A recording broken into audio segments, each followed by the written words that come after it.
בוקר טוב רבותיי לעילוי נשמת הנפטרים, פרשת משפטים, יום שלישי. Alors, la Gemara d'aujourd'hui, elle veut juste appuyer un point, ce qu'on appelle en hébreu ha-péché asar ou ha-péché itir. Comme vous l'avez lu dans la Mishnah, qu'est-ce que cela veut dire? Alors, prenons la Mishnah par exemple. Haïsha she'amra Eshet ish haïti vegrusha ani. Une femme qui vient dans une nouvelle ville, personne ne la connaît, elle va au Beddin, elle dit j'étais Eshet ish, j'étais mariée, ou grusha ani. Et maintenant je suis divorcée, ne'emenet, on la croit. Parce que quand elle dit quand elle a dit qu'elle était mariée, ça veut dire qu'elle ne peut pas se marier à quelqu'un d'autre.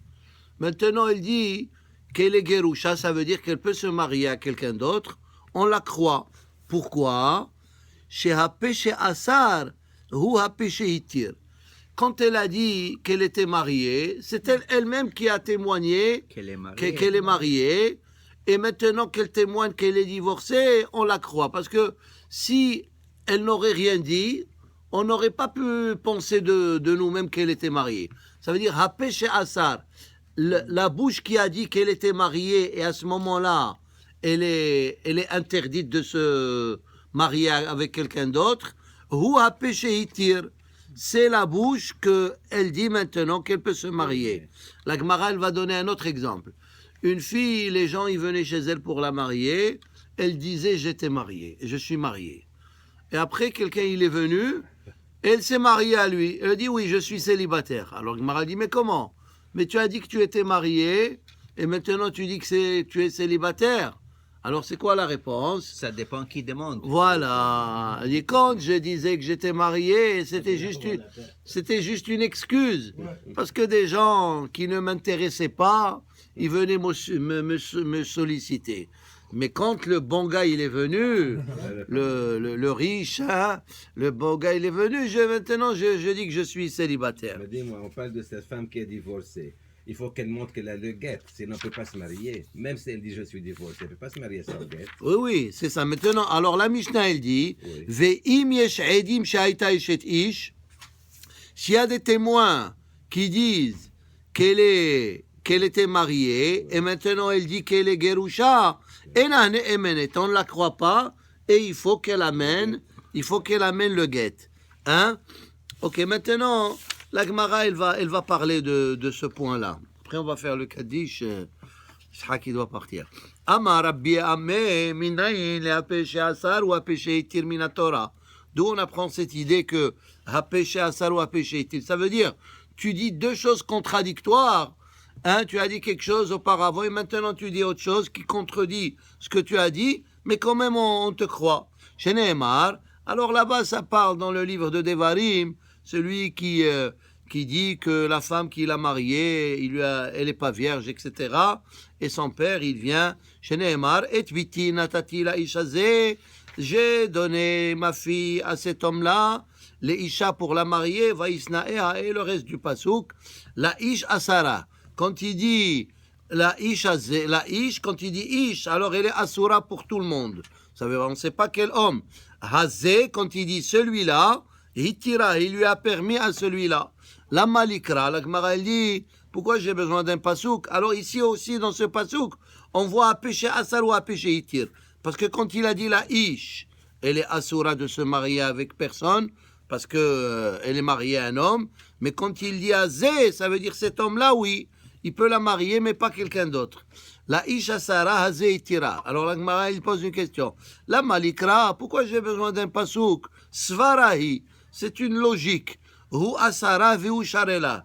Ça veut dire, lui, il a dit qu'elle était asura. Maintenant, elle dit qu'elle est mutereta avec cet homme-là. Ça veut dire, la Gemara, elle dit quelque chose qui est très logique. On n'a pas besoin d'un pasouk. C'est logique. Et là, qui tzerichra, alors Gemara dit non, on a besoin du pasouk. L'echde Rav Huna, comme il a dit Rav Huna. T'ama Rav Huna, amar Rav, minayin le'av shenehema le'esoret bito mina Torah. Le père, il a le pouvoir de marier sa fille, le'esoret bito mina Torah, quand elle est jeune, Sheneemar, et biti natati la ishaze, la mali, mi be'ele, לכדי רבי יונה, דתנא רבי יונה, את ביתי נתתי לאיש הזה, הזה ולא ליבם. Vam, ça veut dire le frère. Regardez qu'est-ce qu'il dit Rashi. Velo leyavam. Im hotzi shemra al nisoué achiv. Ça veut dire, lui, c'est le frère qui doit faire le hiboum. Et il dit, il donne un shemra. Pas sur sa femme, mais sur al nisoué achiv. La femme de son frère que lui marie maintenant. She'en hayavam nidon ke motzi shemra. Le Yavam, il n'a pas le digne de Motzi Shemra, les Anish Bemea Kesef, pour lui donner une punition de Mea Kesef, et c'est comme ça que la Gemara elle dit. Ok, Tanu Rabbanan, Ha'isha she'amra eshet ishani, une femme qui a dit qu'elle était mariée, Ve'hazra ve'amra penuya ani. Après il dit non, je suis célibataire, Ne'emenet. Ah, la Gemara elle dit comment? Mais voilà, elle se contredit. Elle a dit qu'elle était mariée, Ve'ashavia nafsha. Ça veut dire quand elle a dit qu'elle était mariée, elle était assoura de se marier avec quelqu'un d'autre. Amar Rabba Baravuna dit Kegon shenatna ammatla lidvareha. Si elle a donné un prétexte, ça veut dire si elle a donné un raisonnement valable, pourquoi elle a changé d'avis? Elle a dit qu'elle était mariée et maintenant elle dit qu'elle est penouya. C'est si elle doit se justifier. Comment elle a changé d'avis? Comme la Gemara, elle va expliquer. Tanya Nameachi, Amra Eshet Ishani Vehazra Ve'amra Penuya Ani, Enan Emenet. Mais on la croit pas parce qu'elle se contredit. Ve'im Natna Ammatla Lidvareha. Mais si elle s'est expliquée pourquoi elle s'est contredit, Ne Emenet, on la croit. Ou Ma'asena Mebe Isha. Et voici l'histoire qu'on a dit auparavant. Isha Ahad Gedola. Une grande femme. Hein, que ça veut dire une grande femme? Elle était grande de taille. Ça veut dire importante. Shaita Gedola Benoy. Elle était très très belle. Hein? Gedola Benoy. Elle avait une beauté exceptionnelle. Vekafzu Alea Bene Adam. Et les gens, ils sautaient sur elle. Les Kaddesha. Et qu'est-ce qu'elle faisait? Amra lahem mekudeshetani. Je suis mariée, je suis déjà prise, je suis réservée. Léamim, un jour, quelqu'un il est venu de nulle part. Amda vekitcha et atzma. Elle s'est mariée. Amrula hachamim mara'it la'asot ken. Avant tu as dit que tu étais célibataire et maintenant dit que tu n'es pas célibataire. אמרה להם בתחילה, au début שבאו עליי אנשים שאינם מהוגנים. Elle était mariée, pas célibataire, tu dis. Hein? Elle a dit qu'elle était mariée. Elle était... Oui, et maintenant, elle s'est mariée avec celui-là. Alors, אמרה להם בתחילה, au début שבאו עליי אנשים שאינם מהוגנים. Au début, quand c'était des gens qui n'étaient pas intéressants, אמרתי מקודשת אני, je donnais l'excuse que j'étais déjà prise. עכשיו שבאו עליי אנשים מהוגנים. מקודשת, oui, מקודשת, ça veut dire elle est prise. עכשיו שבאו אליי אנשים מהוגנים, maintenant quand des bons gars ils sont venus, עמדתי וקידשתי את עצמי, j'ai dit que j'étais célibataire. וזו ההלכה העלה רב אחא שר הבירה לפני חכמים באושה. Dans la ville de Ousha, qui était une ville en Babylone, les rabbins ils se réunissaient de temps en temps et ils parlaient de certains nouveaux cas et ils discutaient entre rabbins comment doit être la halakha. Alors la Gemara elle dit voilà, cette halakha elle a été discutée dans la grande réunion de Ousha, que encore une fois, si une femme elle se contredit on ne la croit pas, mais si elle donne, elle s'explique pourquoi elle s'est contredit, comme dans ce cas-là, elle a dit qu'elle était réservée, et maintenant elle dit qu'elle n'est pas réservée. Ve'amru, ils ont conclu dans cette réunion de rabbins, im natna ammatla lidvareha ne'emenet. Si elle donne, si elle s'explique, on la croit. Ba'umine Shmuel Merav. Maintenant, voilà un cas concret. Ok, parce que l'autre cas, c'est pas très concret. Maintenant, un cas concret que chaque homme marié, il peut avoir ce cas-là. Il vient chez sa femme, il la sollicite, elle dit Teme'ani. Elle dit je suis indisposée. Ve'hazra ve'amra teorani. Et 1 heure plus tard, elle dit ça va, je suis correct. Alors, encore une fois, elle se contredit. Alors maintenant, Amar le. Alors, Av Bezou, même dans cette halakha, Im natna ammat la lidvareha ne'emenet. Si elle s'explique comment elle se contredit, alors à ce moment-là, on la croit. Hein? Qu'est-ce que ça veut dire Elle avait un mal de tête. Voilà. Ça veut dire, voilà, elle dit qu'avant, je n'étais pas intéressé, maintenant, ça va. Non, elle était fâchée avant. Il lui a donné $100, maintenant, elle est correcte. Hein? Im natna matla lidvareha ne'emenet. Tana minne 40 zimnin. Alors, ce hacham, il a étudié, il a enseigné cette halakha au Talmidim 40 fois. Plusieurs fois, on cite ce chiffre de 40. Ça veut dire quand tu étudies quelque chose en profondeur. C'est comme Moshe Rabbeinu qui est resté à Har Sinai 40 jours et 40 nuits. Hein? Et d'ailleurs, on dit dans Perkei Avot, Ben Arba'im la Bina. À l'âge de 40 ans, c'est l'âge où commence un peu la sagesse. L'homme, il commence à devenir un peu, Pas pour tout le monde. un peu sage. Va'afilu achi, même qu'ils ont étudié cette halakha pendant 40 fois, afilu achi lo avat Shmuel uvda benafsheh. Shmuel, sa femme, quand elle se contredisait, alors quand elle lui disait qu'elle était téméa, et après il lui dit qu'elle était hora, il lui dit non, tu dois aller au mikvé. Ça veut dire, comme ça la prochaine fois elle va pas. Tov, on fait le kaddish et on continue. Rabbi Hanan ben Akashi Omer, Zakosh Baruch Hu Zakut Israël, Shlicha Chiba Lahem Torah Mitzvot Shenemar Na'avetz Ma'atzka Yagdil Torah Ve'yadir Yitgadol. Alors, le Zohar, Vinu Amadona Eloheinu Alinu Ma'asedin Konenu Ma'asedin Konenehu, hein? Alors ici, le Zohar, il explique le concept que toute la Torah, c'est comme une seule, c'est comme le code secret. On ne peut pas diminuer et on ne peut pas ajouter. Le code secret de la Torah, c'est quoi? Quel est le code du cadenas? C'est 613. Hein?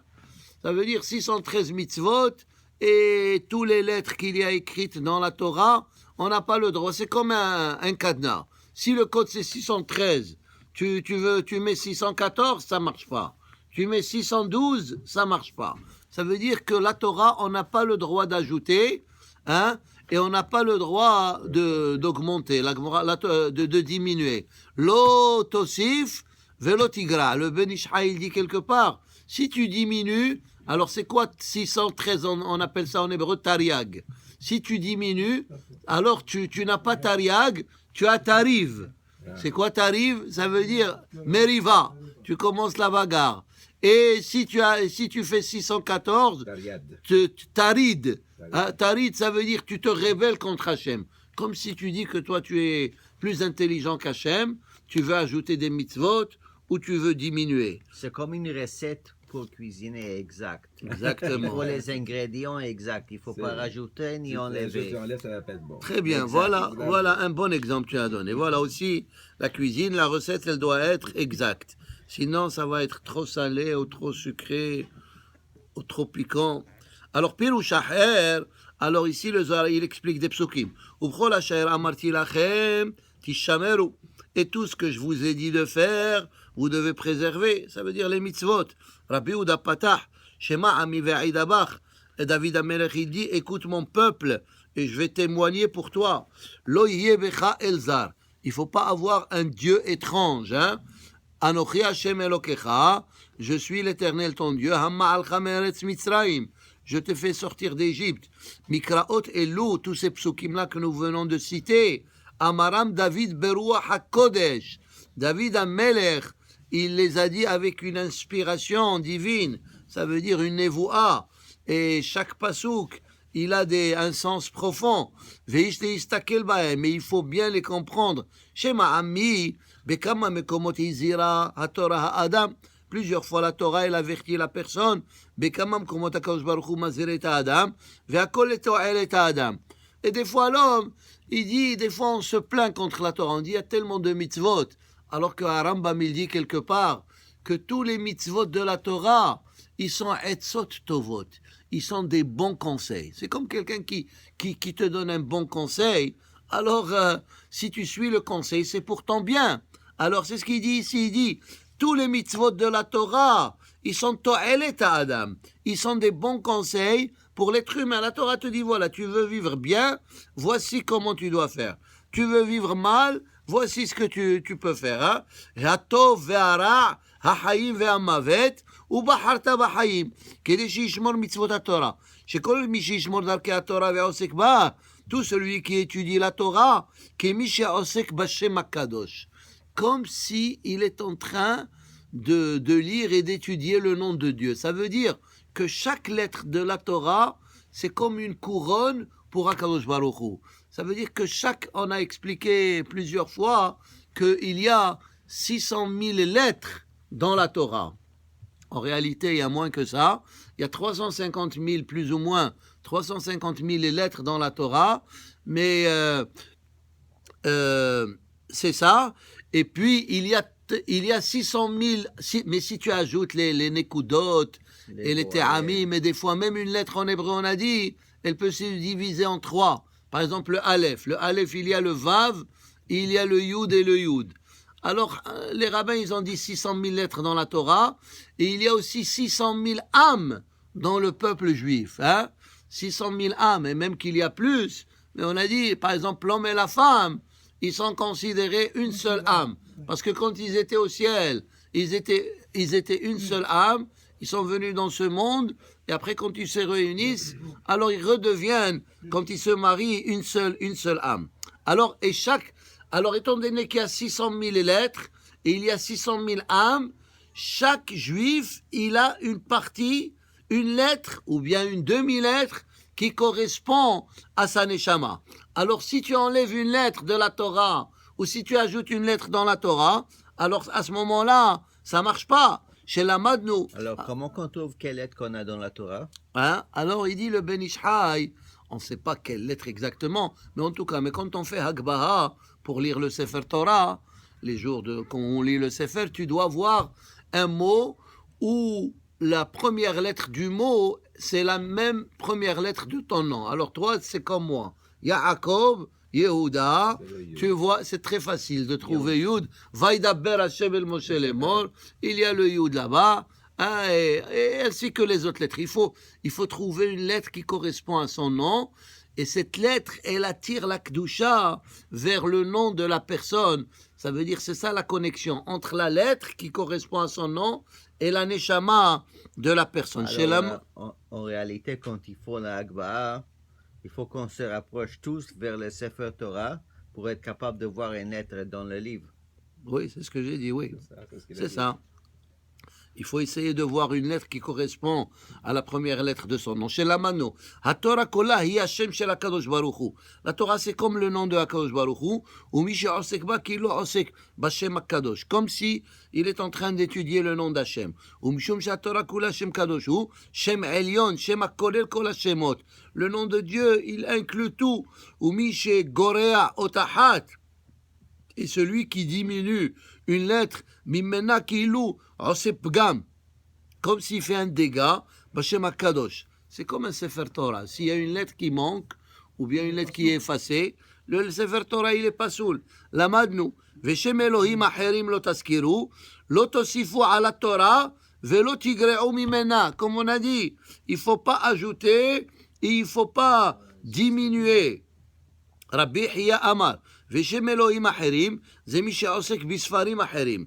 Alors ici, il explique que c'est interdit de lire des livres qui sont contre la philosophie de la Torah. Maintenant, il y a ça veut dire des livres qui parlent de... Par exemple, ici, on a plein de livres. Mais tous ces livres, ils sont corrects, parce que c'est des livres qui interprètent la Torah. Mais ici, il dit le Zohar, Asur lilmot sfarim acherim, des livres qui contredisent la philosophie de la Torah, des livres qui contredisent la croyance en Hachem, etc. Des livres qui sont contre les valeurs de la Torah. Chez Enam Mitzada Torah, et même quand on enseigne des enfants dans des écoles, vous savez, dans des écoles religieuses, ils vérifient n'importe quel livre qui doit faire partie du curriculum, ça doit rentrer avec la même philosophie de la Torah.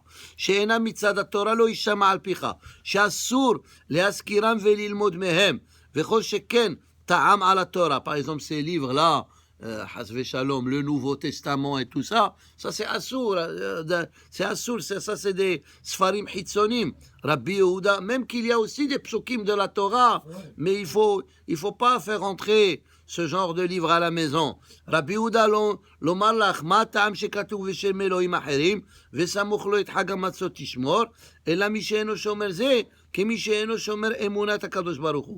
Ça veut dire, on parle de la foi en Dieu, et on parle de la fête de Pessah.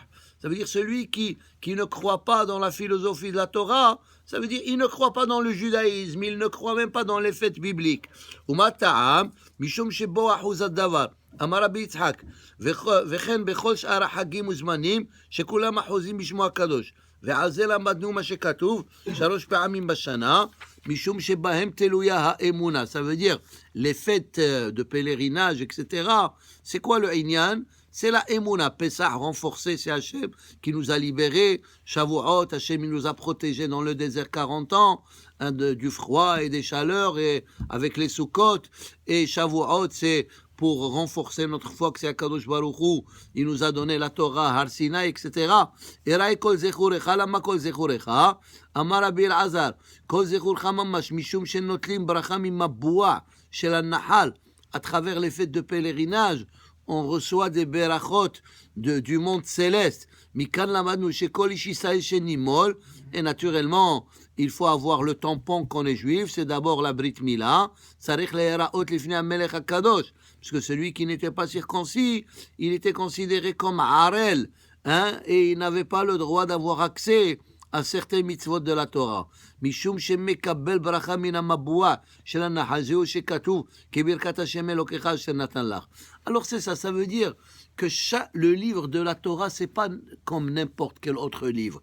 C'est un livre qui a été écrit par Akadosh Baruch Hu, et chaque lettre, l'otishtane be'af zman. Et Rambam, il dit même des fois, il y a des phrases qu'on ne comprend pas dans la Torah, mais ils sont aussi importants que les 10 commandements. Par exemple, il dit, dans Parashat Vayishlach, là-bas on parle des noms des descendants de Esav, Baal Hanan ben Achbor et Mehetaf el Bat Matret, c'est des noms de certains personnages ils n'étaient pas des bonnes personnes, c'était des descendants de Esav.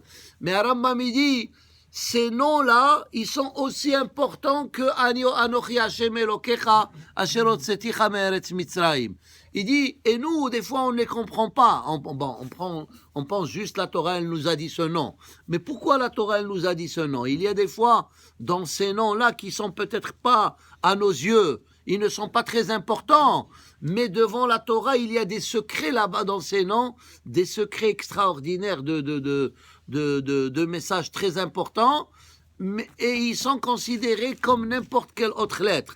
Alors c'est ça, ça veut dire la Torah, on ne peut pas la diminuer, on ne peut pas enlever des mitzvot comme certains ils veulent prétendre, ils veulent enlever des mitzvot de la Torah. Toute la Torah, c'est une seule chose.